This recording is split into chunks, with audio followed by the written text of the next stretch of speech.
Hello, जय शिव। प्रभु यीशु मसीह के मधुर नाम में आप सभी को प्रेमी सलाम। जय शिव। मानव सेवा में आप सबका हार्दिक स्वागत है और मैं साथ ही साथ आपको एक और संदेश सुनाने के लिए आया हूं। क्या करना चाहिए, क्या नहीं करना चाहिए। हालांकि मेरे ऊपर एक व्यक्ति ने फोन किया और उस व्यक्ति ने मुझे अनब सनब गाली दी है और मैंने उसका रिकॉर्ड भी किया है, लेकिन उसका रिकॉर्ड मैं आपको सुनाऊंगा नहीं, लेकिन सुनने वालों को गंदा लगेगा, इसलिए मैं नहीं सुनाना चाहता हूं। लेकिन वो व्यक्ति मुझे बोला कि मैं विश्वासी हूं, प्रभु में हूं और मुझे सिखाने के लिए काफ़ी कोशिश किया और मैं काफ़ी वीडियो में बोल चुका हूं कि मुझे सिखाने के लिए बिल्कुल आप फ़ोन ना करें और प्रार्थना के लिए भी फ़ोन ना करें। ठीक है, मेरे विषय के संबंधित कोई बातें हैं तो ज़रूर आप मुझे बातचीत कर सकते हैं, उसमें कोई सवाल जवाब कर सकते हैं। हालांकि दूसरा विषय मुझे बिल्कुल ना पूछें। ठीक है, मैं जितना जानता हूं उतना ही बताऊंगा, उससे ज़्यादा बड़ा चढ़ाकर कुछ नहीं बोलूँगा। और कुछ लोगों ने मुझे और अलग अलग बात की है, कहते हैं कि ऐसा मत सिखा, वैसा मत सिखा। देखिए, अगर मैं बोलता हूं कि आप वैसा मत सिखाओ तो आप मेरी बात मान लेंगे? नहीं मानेंगे, बिल्कुल नहीं मानेंगे, क्योंकि आपको जो अगुवाई कर रहा है उसकी अगुवाई में आप चल रहे हैं। समझ में आ रहा है। और मैं जो कभी कभी गुस्से में आकर आपको कुछ ऐसे शब्द में बोल देता हूं जो आपको भी बुरा लगता है ना, तो उसके कारण आप मुझे डांटने के लिए कोशिश करते या फिर सिखाने के लिए कोशिश करते हो। तो मैं कौन सी हालत में हूं और कौन से कंडीशन में हूं, है ना, कैसे स्वभाव के साथ उस समय जी रहा हूं, वो भी ध्यान रखना है। मैं मसीह में हूं जरूर। कुछ लोग डाउट रखते हैं, मेरा वीडियो देखने के बाद भी मुझे पूछते हैं कि क्या आप क्रिश्चियन हो, क्या मसीह हो, क्या विश्वासी हो, क्या पास्टर हो, ऐसा करके पूछते हो। तो इतना ध्यान रखना, ये सवाल जवाब मुझे बिल्कुल ना करें। जितना मैं वीडियो में बोल रहा हूँ उतनी ही बात करो, बड़ा चढ़ाकर बातचीत ना करें। मैं विश्वासी हूँ या पास्टर हूँ या फिर प्रचारक हूँ या फिर अन्य जाति से हूँ और क्या हूँ, ये पूछने के लिए बिल्कुल फ़ोन ना करें, है ना। ठीक है, जो वीडियो में बोल रहा हूँ वो सुनकर आपकी छुट्टी। ठीक है, और मैं किसी से ताल्लुक़ नहीं रखता हूँ, मैं केवल मसीह यीशु मसीह का फॉलोवर हूँ, उसका प्रचारक हूँ और लोगों को सिखा रहा हूँ। और केवल मसीह लोगों को ही नहीं बल्कि जनरल लोगों को सिखा रहा हूँ। मैं किसी धर्म से टारगेट नहीं रखता हूँ और किसी भी धर्म को मैं बिल्कुल फॉलो नहीं करता हूँ। ठीक है, और मुझे ऐसे जान पहचान देने के लिए कॉल ना करें। केवल वचनों से संबंधित बात करना है और आगे बढ़ो, ऐसे में आप सबका भला रहेगा। मैं आपको इतना कहना चाहता हूं, परमेश्वर का वचन के अनुसार आगे बढ़ो और परमेश्वर तुम्हें बहुत ऐसे आशीष देगा। और फोन जब करते तो प्रार्थना के लिए बिल्कुल फोन ना करें, है ना। और वचन मानोगे तो आप ठीक हो जाओगे। प्रार्थना खुद आप करोगे तो भी आप चंगाई को महसूस करोगे। किसी और के पास प्रार्थना की भीख मत मांगो। ठीक है, जिसके पास परमेश्वर के हथियार नहीं है, जिसके पास परमेश्वर का वचन नहीं है, जिसके जीवन में परमेश्वर के प्रति विश्वास नहीं है, वह इंसान हाथ पैर जोड़ता है प्रार्थना रिक्वेस्ट के लिए। इतना ध्यान रखना, है ना। अगर प्रार्थना रिक्वेस्ट बांटना भी चाहते हो किसी से तो आप फोन करके बता दो, या फिर फोन में आप व्हाट्सएप पे रिकॉर्डिंग करके भेज दो कि भाई ऐसे ऐसे प्रॉब्लम है, प्रार्थना आप कर लेना है। ठीक है, और आपको मैं लंगड़ा लूला नहीं बनाना चाहता हूं, आप मजबूत बनो विश्वास में, यही चाहता हूं। प्रार्थना में मजबूत बनो, परमेश्वर के प्रति मजबूत बनो, है ना। मजबूती अपने जीवन में महसूस करो, कमजोरी महसूस मत करो। ठीक है, तो मैं आपको वचन पढ़कर सुनाना चाहूंगा। नीति वचन उसका 20 अध्याय उसका 11 वचन से लेकर मैं आपको 13 वचन तक सुनाना चाहूंगा। थोड़ा थोड़ा करके आपको मैं पढ़कर सिखाने के लिए कोशिश करूंगा। लड़का भी अपने कामों से पहचाना जाता है कि उसका काम पवित्र और सीधा है या नहीं। समझ आ रहा है मेरे यारों? लड़का भी, अगर आप किसी लड़के को पहचानना चाहते हो तो उसके कामों के अनुसार आप उनको पहचानना है कि वो, हाँ, लड़का भी अपने कामों से पहचाना जाता है कि उसका काम पवित्र और सीधा है या नहीं, है ना।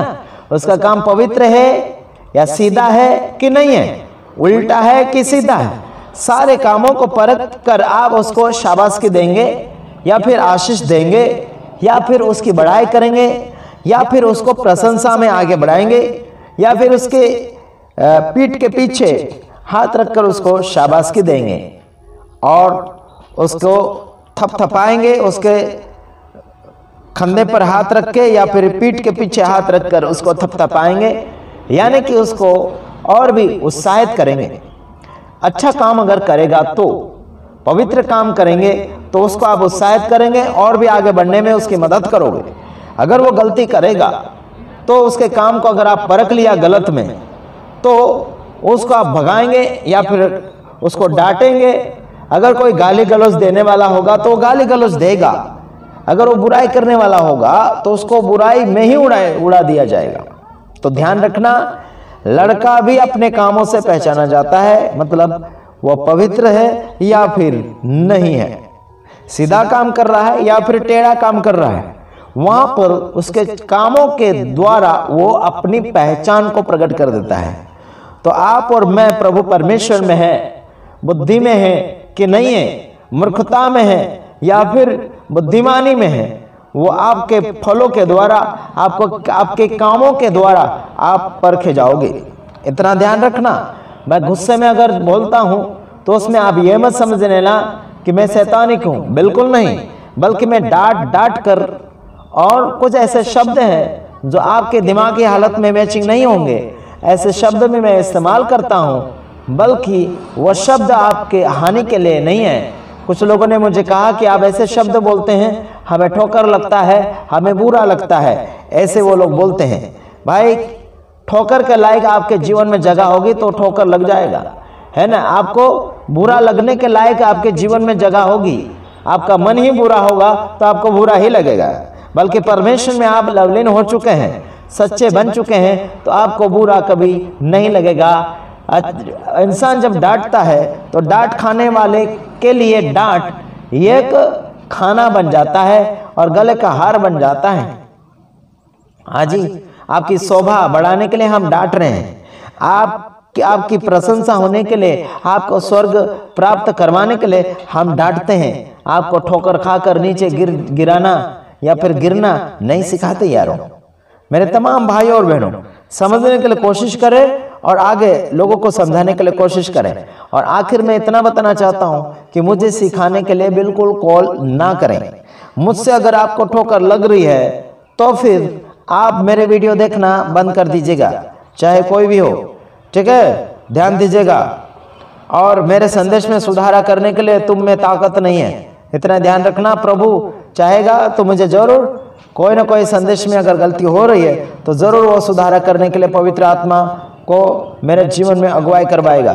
तो ध्यान रखना, 12 वचन पढ़ रहा हूं। सुनने के लिए कान और देखने के लिए जो आंखें हैं, उन दोनों को यहोवा ने बनाया है। हेलो मेरे तमाम भाइयों बहनों, सुनने के लिए आपको कान है और देखने के लिए आंख है। इन दोनों को किसने बनाया? परमेश्वर ने बनाया, मतलब यहोवा परमेश्वर ने बनाया। तो उस परमेश्वर के कार्य को सुनने के लिए आपके कान तत्पर होना चाहिए और अच्छे कामों को देखने के लिए, अच्छी चीजों को देखने के लिए, है ना, आपकी आंखें होना चाहिए। लेकिन आजकल संसार भर में आंखों में तो बुरा भरा हुआ है और कान तो चुगलियों से भरे हुए हैं, ठसम ठस भरे हुए हैं। चुगलियां सुनने के लिए दौड़े चले जाएंगे, बुरा सुनने के लिए दौड़े चले जाएंगे। हाँ जी, समझ में आ रहा है।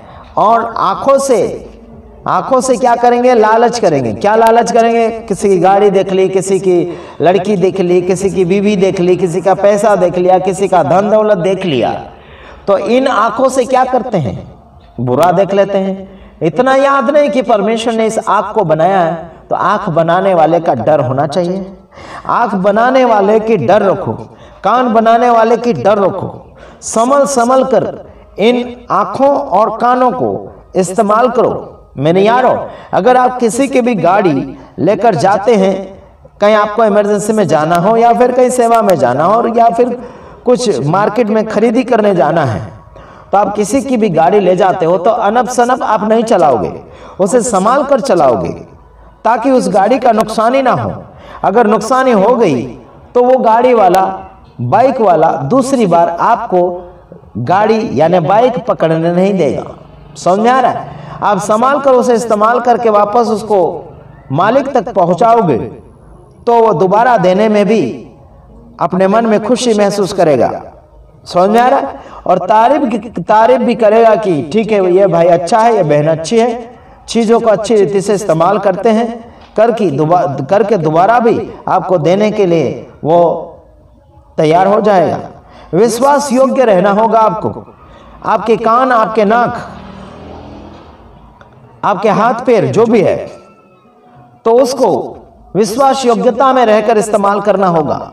और इनको बनाने वाला यहोवा परमेश्वर है, उसको भी जवाब देना पड़ेगा मेरे यारों। हाँ जी, इन दोनों को बनाने वाला यहोवा परमेश्वर है। आगे 13वां वचन में आपके लिए पढ़ना चाहूंगा। नींद से प्रीति न रख, न तो दरिद्र हो जाएगा। आंखें खोल तब तू रोटी से तृप्त होगा। देखो मेरे तमाम भाइयों बहनों, आत्मिक बातें मैं आपको दर्शाने के लिए कोशिश कर रहा हूं। यहां पर आपके कामों के द्वारा इंसान पहचान लेगा आपको। आपकी आंखों और कानों में क्या जा रहा है, क्या नहीं जा रहा है, यह भी आपको ध्यान रखना। मालिक कौन है इसका? नींद से प्रीति मतलब प्रीति मतलब प्रेम। समझ में आ रहा है? नींद से प्यार मत करो, नहीं तो गरीब बन जाएंगे, भिखारी बन जाओगे, रोड पर आ जाओगे, मांगने की स्थिति हो जाएगी। ध्यान देना मेरे यारो। आंखें खोल तब तू रोटी से तृप्त होगा। आंखें खोल तब तू रोटी से तृप्त होगा, मतलब रोटी खाकर तुझे शांति मिलेगी, मतलब आपको आराम मिलेगा। ठीक है? तो आत्मिक रोटी खाओ, और संसारिक रोटी जब खाते हो तो मेहनत की रोटी खाओ। कुछ लोग खाने के समय में भी आंखों को बंद करते हैं, सोने लग जाते हैं, नींद आने लग जाती है ना? आंखें खोलोगे, आंखों से देखकर कुछ खाओगे तो आपको संतुष्टि मिलेगी, आराम मिलेगा, सुकून मिलेगा। ध्यान देना मेरे यारों, भाइयों, बहनों, आपके कामों के द्वारा आप पहचाने जाओगे। आप पवित्र ही आप ही है। आपका कान और आपके आंखों को संभाल कर इस्तेमाल करना होगा। बाकी और बहुत सारे शरीर आप जान सकते हैं आपके शरीर में कितने अंग है। हाँ, और नींद से कभी प्यार मत करो। काफी लोग क्या करते, सोते रहते हैं, आंखें खोलते ही नहीं है ना? करवटे मारते रहते, इधर पलटी मारते, उधर पलटी मारते, सोने के लिए कोशिश करते हैं, बल्कि नींद भी अच्छी रीति से नहीं आती, क्योंकि पेट में तो भूख है ना। भूखा व्यक्ति कभी सो नहीं सकता, लेकिन सोने के लिए बहुत ही करवटे मारता है, इधर पलटी मारता है, उधर पलटी मारता है, क्योंकि सोने के लिए कोशिश करता है, बल्कि पेट में रोटी नहीं है। उसी प्रकार से यीशु मसीह जीवन की रोटी आपके जीवन में नहीं होगा तो आप करवटे मारते रहोगे, इधर जाओगे, उधर जाओगे, ये भगवान को देखोगे, वो भगवान को देखोगे, ये मूर्ति पूजोगे, ये त्योहार करोगे, वो करोगे, बहुत सारी तपस्या करने लग जाओगे, है ना? कुछ लोग तो पैदल इधर उधर जाते हैं भगवानों का दर्शन करने के लिए, लेकिन भगवान को एक जगह बैठा नहीं है यारों, मेरे यारों। वो नहीं बुलाता कि आपको पहाड़ के ऊपर आ जाओ, या फिर आधी रात को आ जाओ, या फिर कहीं दरगाह में आ जाओ, या फिर कहीं ऐसे पवित्र स्थान के ऊपर आ जाओ मिलने के लिए, या फिर दर्शन करने के लिए। भगवान परमेश्वर ऐसा आपको बुलावा नहीं देगा मेरे यारों। परमेश्वर को बस आप अपने जीवन में जगा दो। आपके हर शरीर को साफ सुथरा रखो, और उस शरीर को परमेश्वर को पसंद आना चाहिए। ऐसा करके भेंट चढ़ाने के लिए कोशिश करें। रोमियो 12 का 1 वचन पढ़कर मैं समाप्ति की ओर जा रहा हूं। मेरे भाइयों बहनों, अपने आप को संभालने के लिए कोशिश जब करोगे तो आप स्वर्ग तक पहुंचने में कामयाब हो जाओगे, नहीं तो आपको प्रॉब्लम में बढ़ जाएगी और दूसरे की ओर हाथ फैलाते ही चले जाएंगे। हाँ, रोमियो 12 का 1 वचन मैं आपको पढ़कर सुनाऊंगा, उसके बाद समाप्ति की ओर जा रहा हूं। इसलिए हे भाइयों, मैं तुमसे परमेश्वर की दया स्मरण दिलाकर विनती करता हूं कि अपने शरीरों को जीवित और पवित्र और परमेश्वर को भावता हुआ बलिदान करके चढ़ाओ। यही तुम्हारी आत्मिक सेवा है। मेरे यारों, परमेश्वर को आपका शरीर पसंद आना चाहिए, पवित्र होना चाहिए और वो जीवित होना चाहिए, मुर्दा नहीं होना चाहिए। मतलब मुर्दा काम करने वाला, गलत काम करने वाला, शरीर का कोई भी आपका पार्ट यानी अंग गलत रीति से करने वाला बिल्कुल नहीं चाहिए। तो आइए हम देख लेते हैं परमेश्वर के वचन के द्वारा अपने जीवन में अनुभव क्या हो रहा है।